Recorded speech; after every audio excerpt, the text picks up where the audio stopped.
If you've noticed the night sky is getting brighter, you'd be right. And the simple explanation is an increase in the number of satellites. This so-called light pollution has numerous impacts, including impairing our ability to discover new stars, as well as disturbing the circadian rhythms of wildlife. The University of Southern Queensland's PhD student Jessica HEIM'S joins us with more. Jessica, welcome. The increase in satellites has been likened to dumping plastic bags in waterways. Is that accurate? Well, I guess it depends on if you're the person wanting to see a night sky that doesn't have satellites in it, or if you're the satellite operator. But definitely, as far as like things that are definitely space junk, all the particles, all the things that aren't working anymore, I would say that would be a pretty good analogy, because it's stuff that's not functional that's creating problems. What's the impact on wildlife, and how does it impact circadian rhythms and migration patterns? Yeah, well, there's two aspects with the satellites and how they impact the night sky. One is just, you see the satellite go by, and so it's a point source of light. And what we were looking at in our research was specifically diffuse night sky brightness. So that's all the things that you can't resolve with your naked eye, that is still out there in space, little bits of things, and the satellites, they still reflect sunlight, but we just can't see the point source. And so what we were looking at with that is that it could make the night sky less dark overall.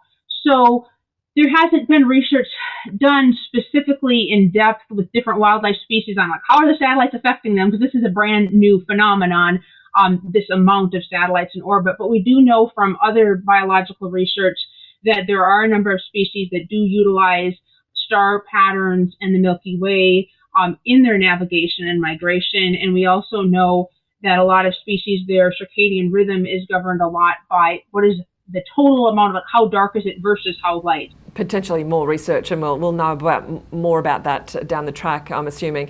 Now, some are calling this just another way of colonization. Is it something that we should be concerned about on that front? I think it's really important to have a lot of people involved with the discussions on, well, what are we doing with our space environment?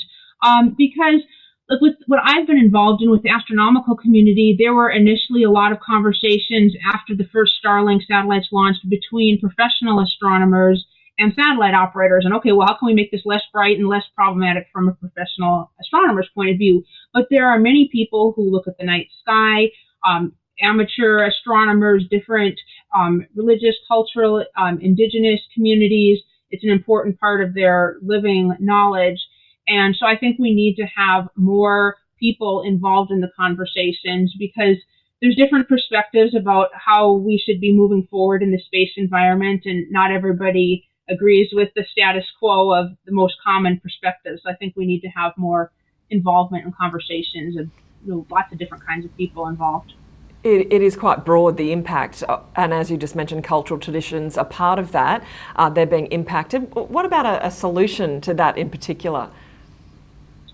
Yeah, well, there have been a lot of conversations between professional astronomer researchers and satellite operators on trying to figure out what would be some technical mitigations. How could they make the satellites reflect less light? Can they operate them differently? Can we have better catalogs of where they are, so then the researchers don't point their telescopes at that place at that right time? So there's that aspect of it.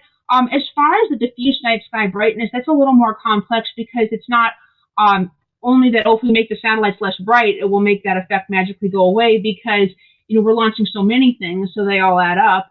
And then also all the debris and all the things that's up there, even really tiny things, contribute to that. So as we put more and more things in orbit, the chance for collisions and debris increases further. And so, yeah, it's a very complex issue.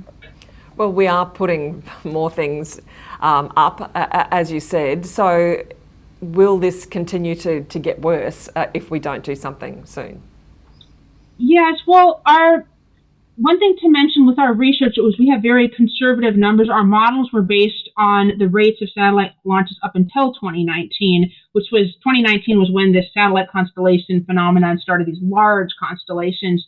So what we came up with was a very conservative number, and it stands to reason that if the current trends continue, we will have a very different night sky by the end of the decade than we have now. And unlike conventional light pollution. If you get far enough away from a city, you won't have as much of an impact. You can go away, but there really isn't much of an away when everything's orbiting around Earth. You could go to a very pristine night sky, but you'll see all the satellite impacts. You'll actually notice it more so if you're away from a city, because the contrast between the pristine night sky and what the satellites are doing will become more obvious.